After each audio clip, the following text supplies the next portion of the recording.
Buenos días, doctor. Muy bien. Hola, doctor, buenos días, todo bien, gracias. Un día, doctor, todo bien. Muy bien, qué bueno. ¿En qué vamos? ¿Qué vamos a ver? Son la de cardiopatías del embarazo, doctor. Perfecto, Fer. Si quieres checar a ver si puedes compartir pantalla. Todavía no me parece habilitado. Déjame les digo.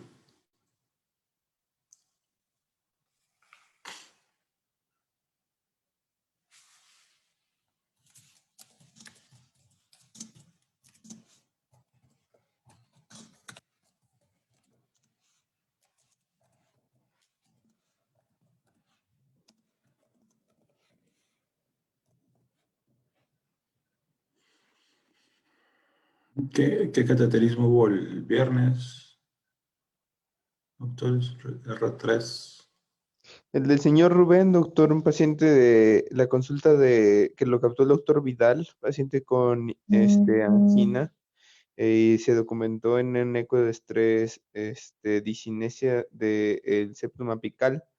Y efectivamente a la coronografía pues tenía una oclusión total de la descendente anterior en su porción distal y enfermedad como el 70% de la primera diagonal. Se le puso un stent medicado en ADA y se le dio únicamente angioplasia con balón en la primera diagonal.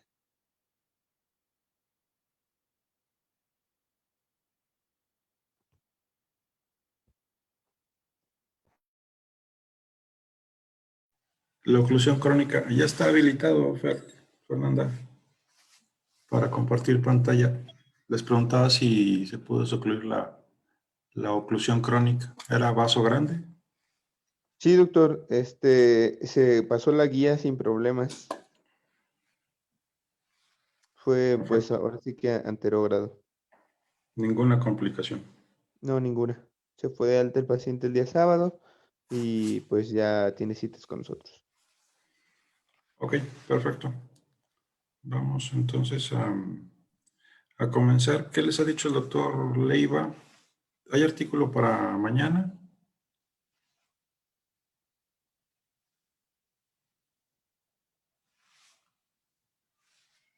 ¿Todavía no tiene ninguno programado? Doctor. No recuerdo ahorita, doctor, pero lo que sí tenemos pendiente es unas pláticas de SOCIME que quiere que viéramos el doctor Leiva junto con una bocina. Ahí en la oficina, una plática de ahí de riesgo cardiovascular y otro del curso de complicaciones de intervencionismo. Ok, si quieren, pregúntenle más de rato que vaya. Yo todavía esta semana estoy de vacaciones, pero coméntenle a ver si a lo mejor quiere transmitir, o sea, compartir en la sesión de 11:45 mañana, ¿no?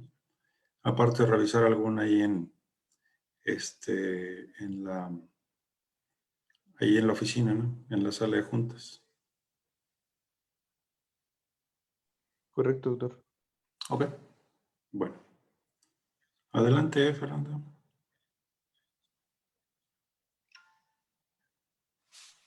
Listo. Sí, sí se ve la pantalla, ¿verdad, doctor? Sí, bien, bien. Bien. Vamos a empezar entonces.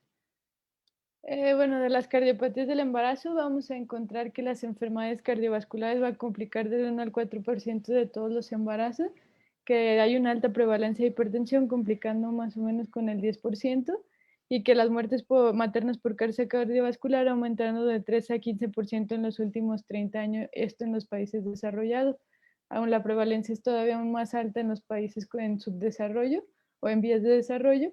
Y los factores de riesgo que más se identifican es una edad materna mayor, la obesidad, hipertensión, el tabaco y la diabetes mellitus. Esto también asociado que los mismos cambios hemodinámicos que se encuentran en el embarazo, como el aumento en el gasto cardíaco, van a suponer una carga para el sistema cardiovascular materno y puede provocar la aparición de una nueva cardiopatía o el exacerbar una ya existente. De los predictores de episodios adversos cardíacos en mujeres que ya presentaban alguna cardiopatía, vamos a encontrar que hayan presentado un episodio cardíaco previo o una arritmia, cuando se encuentre una clase de NIJA 2 o que tengan cianosis, una obstrucción del lado izquierdo que sea un área valvular mitral menor a 2 o una aórtica menor a 1.5, el gradiente pico del tracto de salida ventricular que sea mayor a 30 milímetros de mercurio, una febril reducida, insuficiencia pulmonar, que, bueno, ahí se explica, prótesis valvular mecánica y una insuficiencia valvular auriculoventricular. De los cambios propiamente dichos del embarazo, que por lo que cobran importancia para las cardiopatías, es que vamos a tener que el gasto cardíaco y el volumen cardíaco sistólico y la frecuencia van a aumentar durante el embarazo, mientras que las resistencias vasculares van a disminuir en los primeros 2 trimestres, pero después en el tercer trimestre va a tener una reversión gradual. Además de los cambios vasculares, pues vamos a tener que hay cambios en las paredes del vaso, sobre todo en el aórtico, que van a incluir la pérdida de la ondulación de las fibras elásticas. Hay fragmentación de las fibras del retículo y disminución de los niveles de mucopolisacáridos. Y además el estrógeno va a inhibir la deposición de elastina y colágeno, y la progesterona va a acelerar la deposición de proteínas no colágenas. Esto va a aumentar el riesgo de disección aórtica durante este periodo. Y bueno, de los cambios ya hematológicos, el embarazo se considera un estado hipercoagulante porque los factores de coagulación van a tender a aumentar, excepto el factor 11 y 13, mientras que la fibrinolisis y los niveles séricos de los anticoagulantes van a tender a la disminución.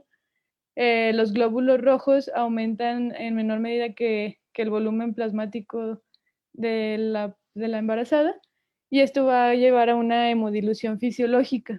De cambios metabólicos que se observan, las hormonas placentarias diabetogénicas aumentan la producción de la glucosa materna, la resistencia a la insulina para poder promover el crecimiento del feto, y esto va a requerir una producción progresiva mayor de insulina.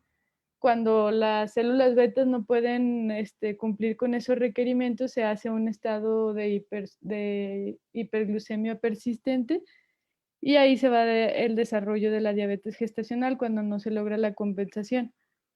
Además, bueno, ya vamos a tener que pues, los aumentos del volumen plasmático, el gasto, van a amplificar la perfusión renal, y esto aumenta la tasa de filtración glomerular, lo que va a llevar a que los fármacos tengan un aclaramiento más rápido.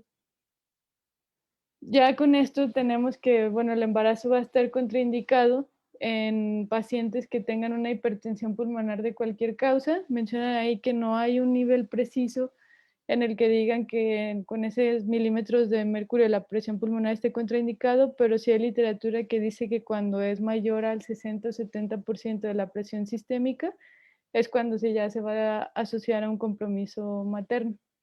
Además, el síndrome de Eisenmenger, la miocardiopatía dilatada de Febvre reducida, la miocardia periparto con la disfunción sistólica, la estenosis aórtica grave sintomática y la mitral grave, el síndrome de Marfan cuando tenga una dimensión de la raíz aórtica de más de 45 milímetros, las artopatías hereditarias, la disección aórtica crónica, y de alto riesgo en los que dicen que pues, lo que es mejor es evitarlo, o incluso cuando hay alteraciones terminar el embarazo, las prótesis valvulares mecánicas, la miocardiopatía dilatada con la disfunción distólica moderada, estenosis aórtica grave pero asintomática, la coartación aórtica no corregida, las cardiopatías cianóticas pero que no hayan desarrollado Eisenmenger, la circulación de Fontan y la transposición completa de los grandes vasos con operación de Musto. Dice que en las pacientes que tienen válvulas mecánicas se recomiendan durante el embarazo estar haciendo ecocardiogramas seriados en estos en los que tienen riesgo de trombosis, disfunción ventricular o riesgo de dilatación de la raíz de la aorta. Y el ecocardiograma fetal se les hace a los 18 o 22 semanas para descartar que tengan una cardiopatía congénita los fetos. Ya entrando en las cardiopatías congénitas, de la C y B se dice que la carga del volumen del ventrículo derecho es bien tolerada, menos que haya hipertensión pulmonar o FA, y que las mujeres que tengan pequeña C y B, PSA o incluso CIA que me faltó ahí, si tienen presiones normales o casi normales, el embarazo puede ser bien tolerado. En el caso de la coartación aórtica, la complicación más más frecuente de estas mujeres va a ser la hipertensión, y una coartación que sea significativa va a alterar el flujo del útero del feto y esto va a llevar a bajo peso de edad gestacional o incluso su muerte. Por eso mismo es que se dice que no se puede dar un tratamiento antihipertensivo intenso porque todavía haces una hipoperfusión placentaria más importante. En estos pacientes la aorta va a estar vulnerable a dilatación, aneurisma, disección, y se debe revisar a las pacientes en cada consulta las extremidades inferiores, y dice que todavía particularmente durante y después del parto porque pueden hacer trombosis venosa profunda que llevan a embolia paradójica o LVC. De la tetralogía de Fallot, en el libro mencionan que, pues, que ya la mayoría de las mujeres que están ahorita en edad fértil ya tienen reparación quirúrgica efectiva y que si tienen buena capacidad de ejercicio y mínimas secuelas, pues van a llevar el embarazo adecuadamente. Pero bueno, en países de desarrollo no es el caso que todas tengan la reparación quirúrgica, y cuando se encuentre que estas pacientes tienen dilatación grave y disfunción ventricular derecha, pues no van a tolerar el embarazo, y ahí se debe llevar a la terminación del mismo. Estas pacientes tienen riesgo de arritmias aurículo e incluso ventriculares, y bueno, en el caso de la estenosis pulmonar, cuando es aislada, toleran el embarazo. Y las pacientes que ya tuvieron una intervención quirúrgica con valvuloplastía, si queda la insuficiencia residual, pero tienen capacidad buena del ejercicio y la función del ventrículo derecho está preservada, también pueden llevar a cabo su embarazo sin ningún problema. En el caso de la anomalía de Epstein, la seguridad del embarazo va a depender del tamaño, la función ventricular derecha, el grado de insuficiencia tricuspidia y la presencia o ausencia de comunicación interauricular y la cianosis. Dice que hasta ella se presenta más o menos en el 50% de las pacientes, y el que la tenga las lleva a un riesgo potencial del EBC y trombosis venosa profunda. Cuando hay arritmias auriculares, las va a llevar a un riesgo de FA y taquicardia por reentrada auricoventricular, y en esos casos no se recomienda el embarazo. Además, tienen vías accesorias que pueden causar preexcitación y esto a taquicardia rápida. De la transposición de los grandes vasos, la prematuridad y el bajo peso de edad gestacional es común en los bebés ya nacidos, y bueno, la prematuridad. Y algunas mujeres van a presentar disfunción ventricular subaórtica irreversible o empeoramiento de la insuficiencia valvular auricoventricular sistémica. Decía ahí que una de las reparaciones contemporáneas más utilizada era la operación del intercambio anterior, que es la cirugía de Yattenet, y que estas mujeres ahorita es cuando están alcanzando la edad reproductiva y ellas van a tener un mayor riesgo de dilatación de la raíz neoaórtica, insuficiencia aórtica, estenosis pulmonar o estenosis arterial de la coronaria, y que además cuando tienen el círculo de Fontan son vulnerables al desarrollo de trombosis, y que la función de su ventrículo único puede deteriorarse debido a la carga del volumen del embarazo. En el caso de la hipertensión pulmonar, vamos a tener que la carga del volumen del embarazo va a comprometer el ventrículo derecho y esto puede precipitar insuficiencia cardíaca. Además, la caída de la resistencia periférica va a aumentar el cortocircuito derecho e izquierdo. Esto toma importancia por lo que decía que en el tercer trimestre se vuelve a invertir eso y es cuando aumenta el riesgo. Una disminución abrupta en la poscarga, hipovolemia, va a causar hipoxia, síncope e incluso pueden tener muerte súbita, o incluso respuestas vagales al dolor las pueden llevar a la muerte. Del tratamiento lo que se utiliza son prostraciclinas IV inhaladas, inhibidores de fosfodiesterasa tipo 5. Sin embargo, el Bosentan está totalmente contraindicado en el embarazo por la potencial teratogenicidad. Y ella dice que pues, las pacientes deben de tener una terminación del embarazo, es lo más seguro. Pero cuando se decide llevar el embarazo a cabo, dice que la indicación de cesárea no es por la cardiopatía, se puede llevar a vía vaginal cuando el ginecólogo y el cardiólogo lo quieren. Sin embargo, si eso se hace, se tiene que llevar en una unidad de cuidados intensivos, que si se lleva la analgesia epidural debe ser con cautela y muy lenta, bueno, que se pase muy lento para disminuir la vasodilatación periférica.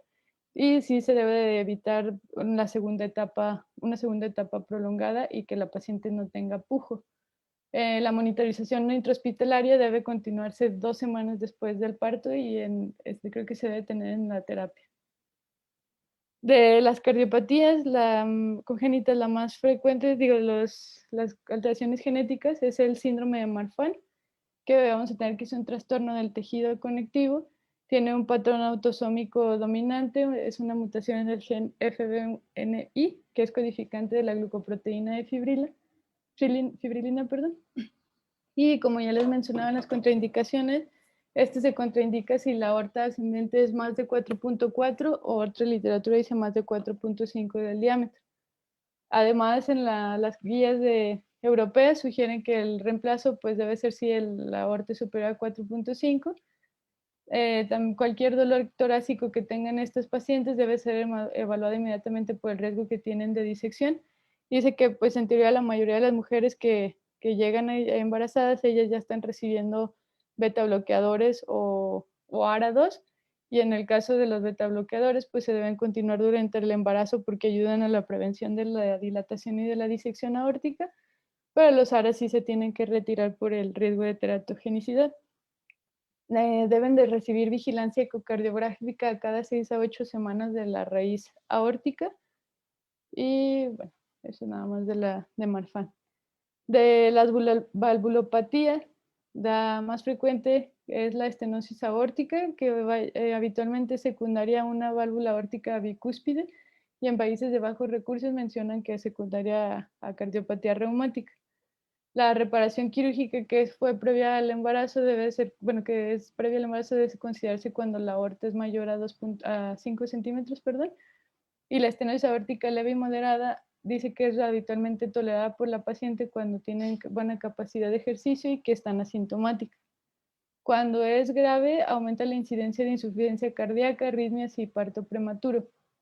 El parto se les puede ofrecer con monitorización de presión arterial invasiva o presión venosa central, y se debe continuar al menos 24 horas después del parto, porque menciona ahí que el parto es como la etapa más problemática de las pacientes por los cambios abruptos hemodinámicos que presentan, y el puerperio inmediato por la caída abrupta de la poscarga. Además que la pérdida de sangre puede precipitar el colapso materno, y al igual que lo que les mencionaba, lo de la analgesia epidural debe ser muy lenta, y el bloqueo espinal en ella sí está totalmente contraindicado. En el caso de la estenosis mitral, cualquier disminución que tengan en el volumen sistólico va a provocar una taquicardia refleja, y esto va a aumentar todavía más la presión de la aurícula izquierda. Las arritmias auriculares y el edema pulmonar son las complicaciones más comunes de estas pacientes, y una fibrilación va a precipitar un edema agudo de pulmón. Para el tratamiento de estas pacientes, igual pues el betabloqueo. Además, se aconseja que tengan reposo en cama, y se van a utilizar diuréticos cuando tengan edema agudo de pulmón o sobrecarga hídrica en general, y los anticoagulantes si la paciente tiene fibrilación auricular. Del tratamiento quirúrgico, la valvuloplastía con balón cuando la anatomía valvular lo permite y cuando no hay insuficiencia mitral concomitante. Cuando hay una insuficiencia, se tiene que llevar a la valvulotomía quirúrgica. Dice que los síntomas van a empeorar en el embarazo porque el volumen plasmático aumentado va a aumentar la frecuencia cardíaca, y esto acorta el tiempo del llenado diastólico, incrementando aún más la presión de la aurícula izquierda, como con el caso de las taquicardias.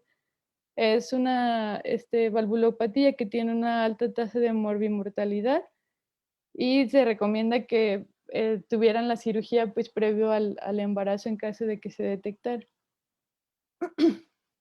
El caso de las insuficiencias solo menciona que si son moderadas y asintomáticas y con febra conservadas, pues van a ser bien toleradas durante el embarazo.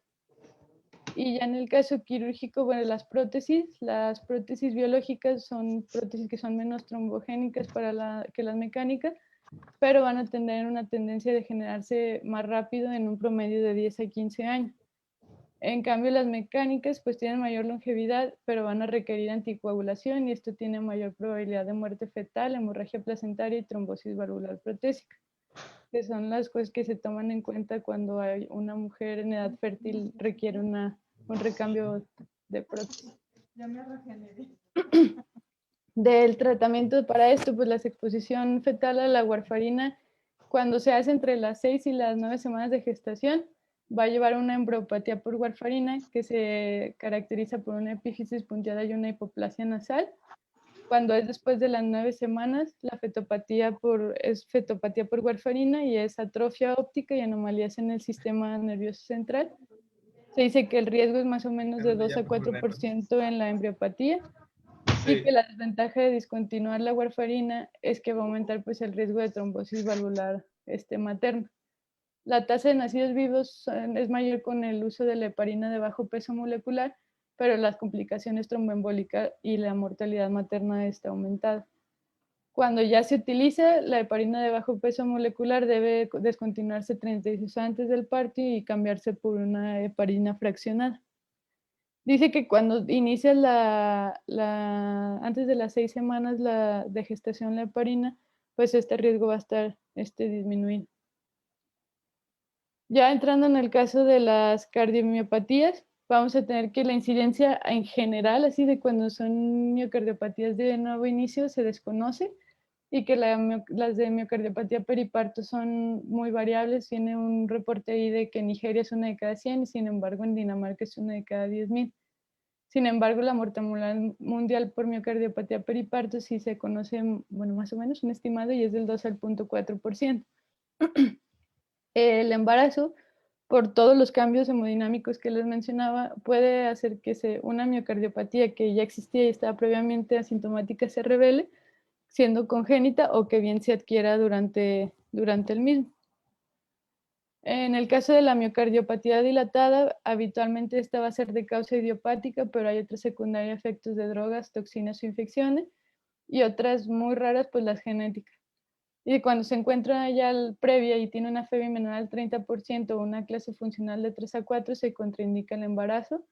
Y hay un riesgo de deterioro de su función, esto porque hay un riesgo de deterioro de la función sistólica ventricular izquierda, edema pulmonar y arritmia. Y cuando sí se pudiera tolerar el embarazo es cuando hay una disfunción sistólica leve, cuando es buena clase funcional y que no tienen datos de insuficiencia cardíaca o arritmia. Y estos deben de continuar durante todo el embarazo del tratamiento con beta bloqueadores. En el caso de las pacientes que son sintomáticas durante el embarazo, se les puede dar hidralazina para reducción de la poscarga. Cuando hay insuficiencia cardíaca va a ocurrir en el tercer trimestre o en el posparto inmediato y pueden llevar el tratamiento de la insuficiencia, a excepción de los YECA o ARA2. Y si hay edema pulmonar, pues lo mismo, diuréticos, se recomienda el ingreso hospitalario y el reposo. Y un parto prematuro puede ser necesario en las mujeres que se van a descompensar durante el embarazo o en aquellas con una disfunción sistólica grave. En el caso de la miocardiopatía hipertrófica, menciona que generalmente es bien tolerada durante el embarazo, que la muerte súbita es rara, pero pues sí puede llegar a haber insuficiencia cardíaca, arritmias auriculares y ventriculares. Se debe evitar la hipotensión con la anestesia epidural y el bloque espinal, y la cesárea solo va a estar indicada por las razones obstétricas. Se aconseja evitar la maniobra de Valsalva y la segunda etapa del parto facilitado, así como evitar que la paciente puje. Y las complicaciones cardíacas maternas en el momento del parto son del 23%, es el periodo más crítico. Igual el tratamiento que debe recibir son los beta bloqueadores. En estas, la paciente, la disminución en su poscarga va a exacerbar el gradiente del tracto de salida y este va a ser contrarrestado por el incremento del volumen plasmático. En el caso de la miocardia periparto, pues vamos a tener que estar definida como la paciente que se presenta con insuficiencia cardíaca sintomática en el último mes de embarazo o en los 5 meses posteriores y que va a presentar una FEBI reducida. Se dice que es un diagnóstico de exclusión y que es más frecuente que se presente en el primer mes posparto.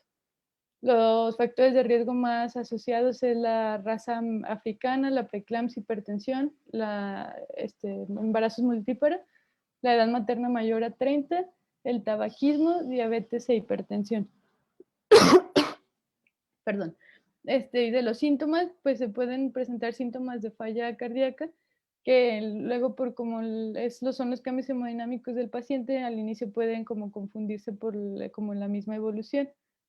La tasa de mortalidad en general, hay una literatura que dice que es del 0 al 19%, pero la global lo que les enseñaba es que decían que es del 2.4%. La causa, la etiología es que bueno, se considera que el estado proinflamatorio ¿cómo se llama?, del embarazo va a llevar un estrés oxidativo y este va a desencadenar el metabolismo de la prolactina a una subunidad que es una forma antiangiogénica y va a causar daño miocárdico y vascular. Es por eso que el tratamiento sugerido ahorita es la bromocriptina, que reduce la morbimortalidad, bueno, me comí, y aumenta la probabilidad de la recuperación del ventrículo izquierdo. Además, pues como les mencionaba, se puede llevar el tratamiento de la insuficiencia cardíaca a excepción de los YECA y los ARA. Y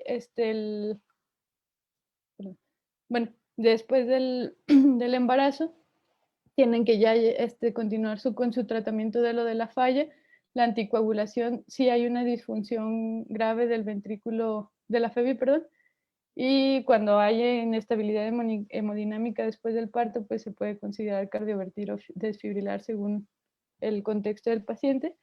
Se dice que la FEBI va a mejorar dentro de los 6 a 12 meses postparto, pero si no mejora, bueno, aparte de que sí ya les queda un riesgo de recurrencia en los embarazos posteriores, cuando no hay una mejoría de la FEBI, ya los siguientes embarazos están contraindicados porque tienen una tasa de mortalidad del 20% y la de recurrencia más del 80%. Los trombos más frecuentes se van a localizar en el ventrículo izquierdo. Aquí está la tabla que viene en el artículo de cómo los medicamentos que sí se pueden utilizar, de los diuréticos, bueno, la furosemida, betabloqueadores, hidralazina y la dioxina, y todos los demás que están contraindicados durante el embarazo. De los desórdenes antihipertensivos, pues complican el 10% de todos los embarazos, los que ya conocemos, la preeclampsia, bueno, es esto, preeclampsia, hipertensión crónica, la hipertensión de nuevo durante el embarazo, el HELP y la eclampsia. Y de la preeclampsia sabemos que la definición nueva es que sea una hipertensión más proteinuria y o restricción del crecimiento fetal y anomalías bioquímicas o hematológicas. Y aproximadamente el 25% de estas pacientes van a desarrollar, todas las pacientes desembarazadas van a desarrollar preeclampsia, perdón. De los factores de riesgo más asociados, la nuliparidad, el embarazo múltiple, la preeclampsia previa, hipertensión, diabetes, obesidad, la edad materna mayor a 35, enfermedades sistémicas crónicas que sean severas o descontroladas, antecedente ya de retraso del crecimiento intrauterino o desprendimiento de placenta y las pacientes que recibieron fertilización asistida. Además, bueno, la etiología, aunque se dice que es desconocida, se dice que es una disfunción endotelial que va a causar aquí ¿cómo se llama?, el desarrollo anómalo de las arterias espirales de la placenta y que esto, o sea, la hipertensión es solo como un rasgo de esa disfunción endotelial difusa que se va a caracterizar por un vasoespasmo, una perfusión reducida de los órganos diana y una activación de la cascada de coagulación.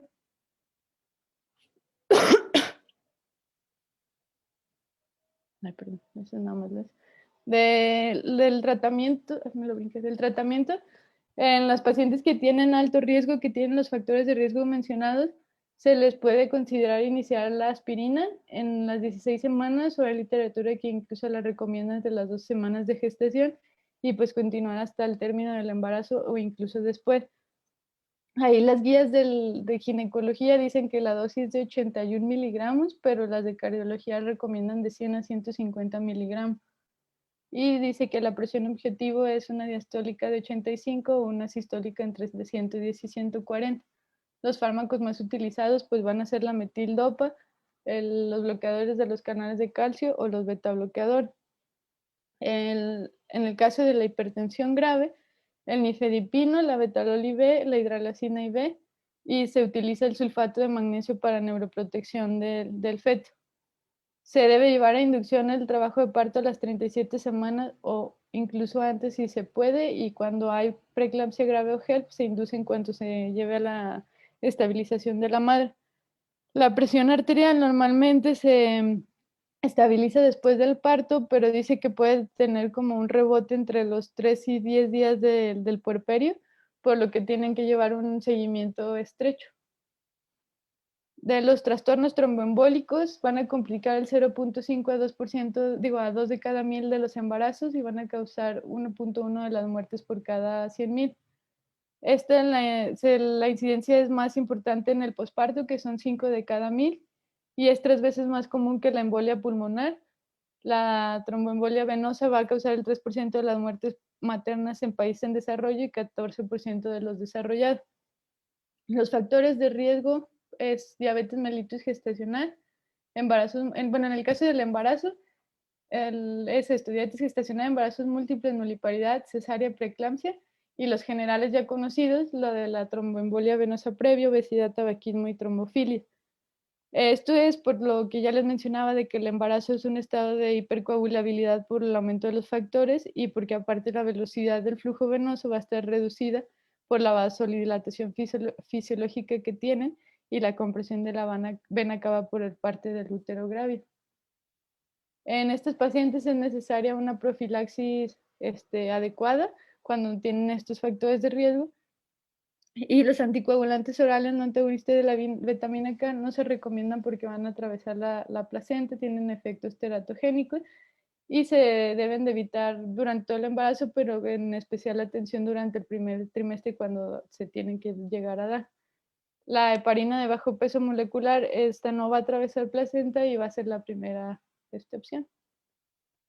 De los síndromes coronarios agudos, son una de las principales causas de muerte en los países desarrollados. Se dice que es un 20% de las muertes por causas cardiovasculares en las embarazadas. Es una incidencia de 6 por cada 100,000, tiene una tasa de letalidad de 5%, y a diferencia de la población general, aquí la causa más común es la disección espontánea de la arteria coronaria, que es un 43%. La aterosclerosis va a ser solo un 27%, coágulos 17%, espasmos 2%. Y dice que en el cateterismo, la arteria coronaria va a ser normal en un 18%. La mayor frecuencia de estos que se presentan pues en el posparto, y después de esto la que sigue es en el tercer trimestre. La arteria más frecuentemente afectada es la descendente anterior izquierda o el segmento principal izquierdo. Y dice que la enfermedad multivaso pues también es prevalente. Bueno, las mujeres que presentan un Zika deben de llevarse inmediatamente a un centro de intervención para la angiografía diagnóstica. Dice que el activador de plasminógeno no se recomienda, no atraviesa la placenta, pero puede causar sangrado placentario, y esto solo se utiliza en situaciones que amenazan pues la vida. El tratamiento en general del infarto lo pueden llevar, o sea, la morfina, nitroglicerina, la aspirina, betabloqueadores y la heparina y clopidogrel lo pueden dar en el caso de que se presente.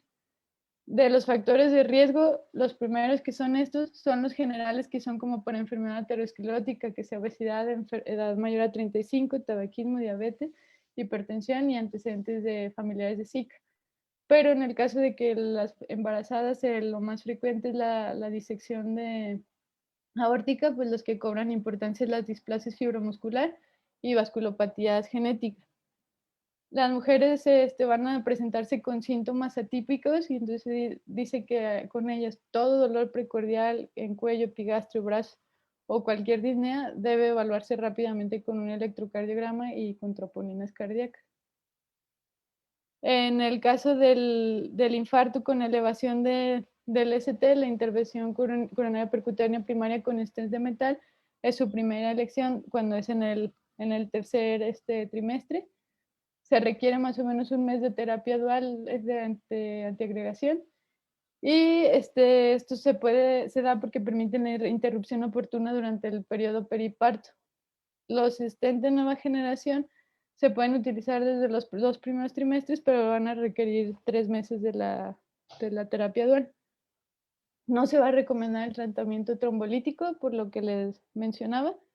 Y bueno, la terapia antiplaquetaria con la aspirina en dosis bajas va a ser segura. El seguimiento después de una disección espontánea de la arteria sí debe llevar imágenes que te incluyan desde el cerebro hasta la pelvis con angiografía por tomografía o por resonancia.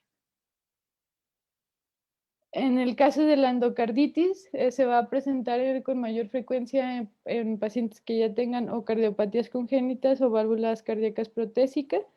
Hay una mortalidad del 11 al 33%, y se dice que para ciertos patógenos tienen mayor gravedad la infección en este tipo de pacientes, bueno, las mujeres embarazadas, y los grupos de alto riesgo, pues embarazadas con consumo de drogas IV, cardiopatías congénitas o reumáticas y las prótesis cardíacas. Para las pacientes que ya tienen válvulas protésicas, no se recomienda la profilaxis en el parto vaginal o cesárea. Ahí dice que no está bien como dicho, hay varias teorías, pero en general no está recomendado. Y los antibióticos solo se van a dar cuando se tengan los cultivos, prueba de sensibilidad y que tengan el fármaco de seguridad para el feto. Para la disección aórtica, que era lo que les decía, una de las principales causas de la Zika, se presenta en 0.4, 0.5 por cada 100.000 embarazos. Es una de las principales causas de muerte materna. Tiene una tasa de letalidad del 60%, y la arteria más frecuentemente afectada es la aorta ascendente, que en un 79%. Esto se va a presentar generalmente después del parto o cerca del parto. Y esto es porque las dimensiones aórticas y la distensibilidad van a aumentar en el embarazo, pero esto va a ser todavía aumentado durante el parto. Se puede observar todo lo que les mencionaba de los cambios de los vasos de los polisacáridos, que es lo que aumenta los riesgos, y lo de la inhibición de la elastina y el colágeno por el estrógeno. En el caso del momento del parto, hay un aumento del estrés hemodinámico, y esto va a ser un punto crítico para el gasto cardíaco y los volúmenes sanguíneos, porque alcanzan su punto máximo, y es por eso que llegan a presentarse más frecuentemente en esta etapa.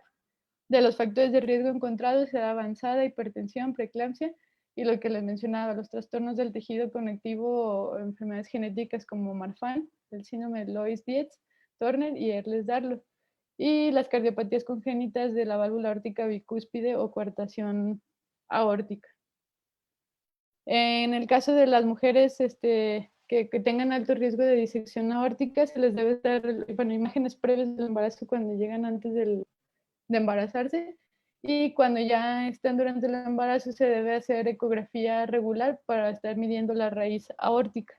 Cuando hay una dilatación aórtica progresiva, si el feto no va a ser viable, se puede realizar aún así con el feto adentro, y si no, se tiene que esperar, pero se realiza en la cesárea, y en el puerperio inmediato se deberá de realizar la cirugía. Para el caso de las arritmias, van a complicar de 67 por cada 100.000 embarazos. Las más frecuentes es la FA de 27 cada 100.000 y la taquicardia supraventricular de 22 por cada 100.000. La supraventricular sintomática es la más frecuente y va a ocurrir con mayor frecuencia al final. Tienen una alta mortalidad estar 2 para FA con un OTR de 13 y para taquicardia supra de 6. Sin embargo, las ventriculares van a ser raras y van a presentarse en enfermedades que ya tengan una enfermedad cardiovascular preexistente. Los factores que van a contribuir a las arritmias es que hay una anatomía alterada en el corazón de la embarazada, y esto la va a provocar o que sean de nuevo o que una que ya existía se exacerbe. La otra es que las cargas del volumen intravascular aumentadas van a crear una precarga más alta y van a inducir el estiramiento auricular y ventricular, y que hay cambios en la sensibilidad de las catecolaminas, hay un aumento de la actividad simpática y los cambios hormonales del embarazo. Además, se dice que hay aparición de lactídeos ectópicos aumentados durante el embarazo, y que es frecuente que las embarazadas lleguen con quejas de palpitación.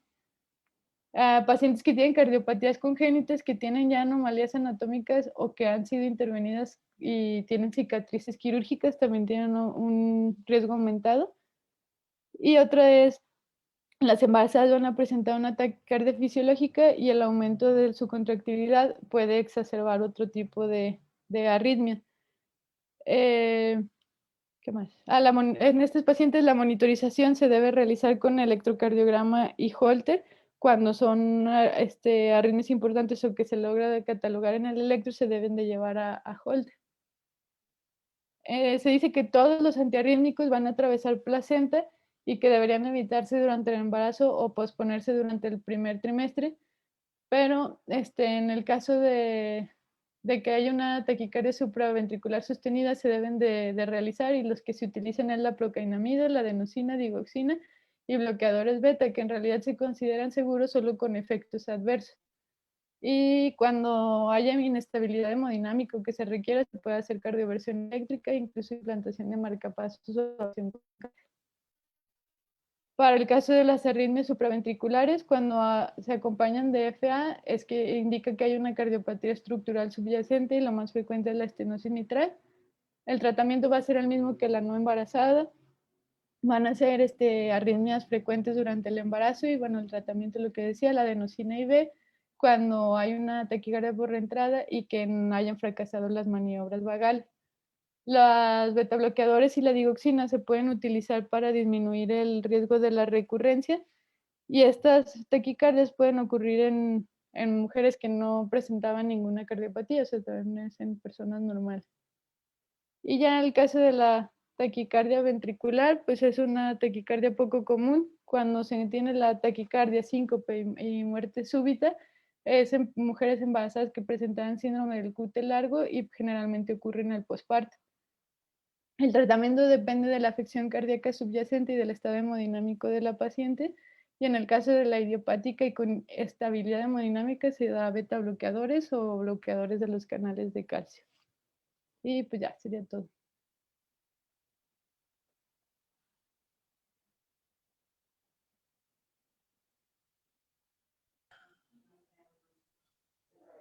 Ok, muy bien, Fernanda. Sí, es un tema amplísimo, ¿no? Y bien, no sé si tengan algún comentario. Ahorita les comparto algo de que estaba revisando ahorita. ¿Algún comentario, Poncho, Miguel, Ricardo, presidentes? Doctor, no, bastante bien la plática. Digo, sí es algo que no es un solo tema, es una amplia gama de patologías. Creo que esto, aparte de lo que ya nos dijo Fer, tendremos que poner escenarios muy puntuales en lo que nos va a comentar Ricardo en la guía. Principalmente, yo creo que de mayor enseñanza, cuándo desfibrilar, con qué voltaje desfibrilar, si le afecta o no le afecta al producto. Esas situaciones donde creo que más miedo pueden generar a la hora de que les llega una taquicardia supraventricular a servicio de ginecología.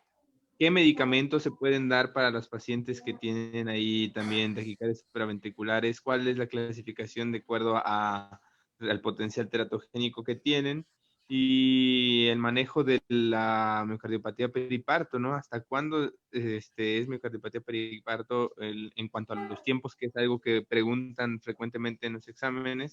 Y el tratamiento, pues, ¿cuáles son los pilares diagnósticos? Digo, eso es importante también.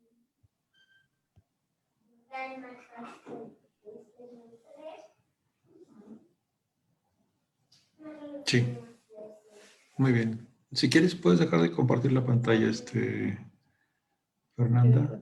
Listo. Nada más ahorita les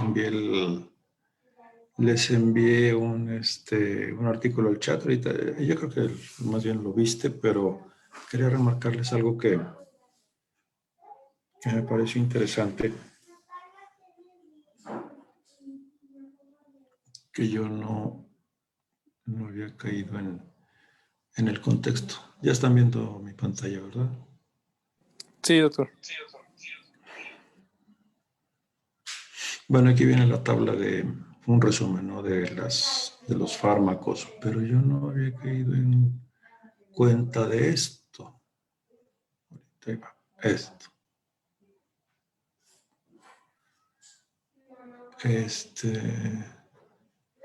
Esto. El riesgo de la enfermedad cardiometabólica después de que las pacientes presentan preeclampsia. Esta gráfica muestra el riesgo relativo de enfermedad cardiometabólica en mujeres después de historia de preeclampsia. Y bueno, si bien sí, pues yo más o menos, como dice el doctor, lo iba a tener en el radial, en el radar, perdón, de que pues tenían mayor riesgo de tener hipertensión, enfermedad renal crónica. Pues no tenía yo en cuenta, miren, estos son los, metaanálisis de 4 estudios, un total de 2.614.180 participantes en Europa y Estados Unidos. O sea, cada uno sacan los datos de diferentes registros, pero vean cómo incrementa el riesgo en 3.7 veces de tener hipertensión, falla cardíaca en 3.6, enfermedad arterial coronaria, EBC, tromboembolismo venoso, diabetes mellitus, demencia vascular y enfermedad renal crónica, ¿no? Entonces, estos 4 de arriba, me parecieron muy interesantes, ¿no? Cosas que yo en realidad no, si bien sí, muchos pacientes decían, es que tuve preeclampsia, como que a veces no somos tan exactos en identificar o en interrogar ante pacientes con hipertensión en edad joven, si tuvieron una enfermedad hipertensiva del embarazo, ¿verdad? Qué interesante. Ok. Bueno, muy bien. Era eso. ¿Algo más que quieran comentar? Sí, nada más ahí puntualizar, Fer, dijiste de la principal causa de síndromes coronarios agudos, la disección coronaria. Nada más Sí. ahí después pones como la disección aórtica, mencionaste que era también la principal causa, y nada más diferenciar eso, ¿no? Es diferente disección aórtica que disección coronaria. Nada más hacer esa puntualización. En cuanto al manejo, ya lo dijiste muy bien, ya, el día que veamos lo de las guías, nada más puntualizar un par de cosas, pero en realidad ya ahorita tocaste muchos de los puntos que vienen en las guías más actuales de la Sociedad Europea, que es lo que vamos a revisar. Nada más. Sí. Nada más, otra vez puse la pantalla para que tenemos estas partes de aquí pendientes, ¿verdad? Lo de avance de tesis. Bueno, si quieren lo vemos ya, que yo aquí ya estoy otra vez ahí en el hospital. Nos dedicamos a eso. Entonces, de las guías de práctica clínica, ¿las revisamos, Ricardo? ¿Miércoles y viernes o qué quieren que hagamos? De acuerdo, doctor. Se podrían ver en una clase, probablemente más puntualizar un par de cosas de las que dijo Fer. Ok, sí, perfecto. Muy bien. Sí, yo en la sesión de mañana de 12 a 3, de 11:45 a 12:45 no voy a poder estar, tengo que estar ahí en la facultad. Entonces vamos a hablar por favor con el doctor Leiva para para ver o verla más temprano o nada más me avisa, ¿no? Sino para avisar al servicio de videoconferencias. Si la ven más temprano, para decirle que la pasamos la siguiente al jueves. El miércoles vemos guías de práctica clínica. Sí, y viernes, si alguien tiene algo de avances, pues los vemos. Y si no, revisamos un caso clínico de la Sociedad Europea de Cardiología. ¿Qué otra cosa? Los ecos, los aparatos siguen sin funcionar. Aparentemente funciona el de la pantalla plana nada más, doctor, pero no lo podemos mover y desconectar. Y si lo prendemos, no lo podemos apagar hasta que se acaben todos los ecos que vayamos a hacer ese día. Bueno, ok. Y ayer Eric ponía que hay un paciente en terapia. Sí, doctor. Ayer se ingresó un paciente. Un paciente masculino de 51 años de edad.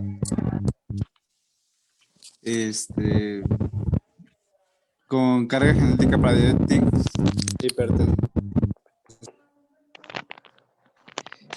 Él se conoce diabético de 10 años de evolución en tratamiento con metformina, hipertensión de 3 años en tratamiento con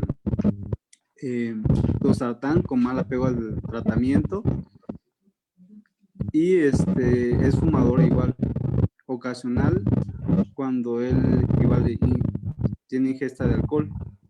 Inició el padecimiento el sábado a las 10 de la mañana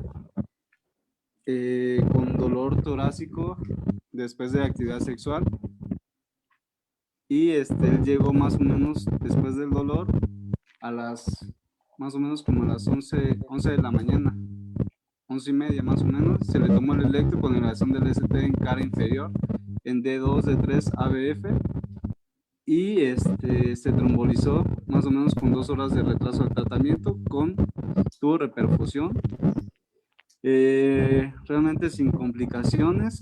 Pasó a la terapia,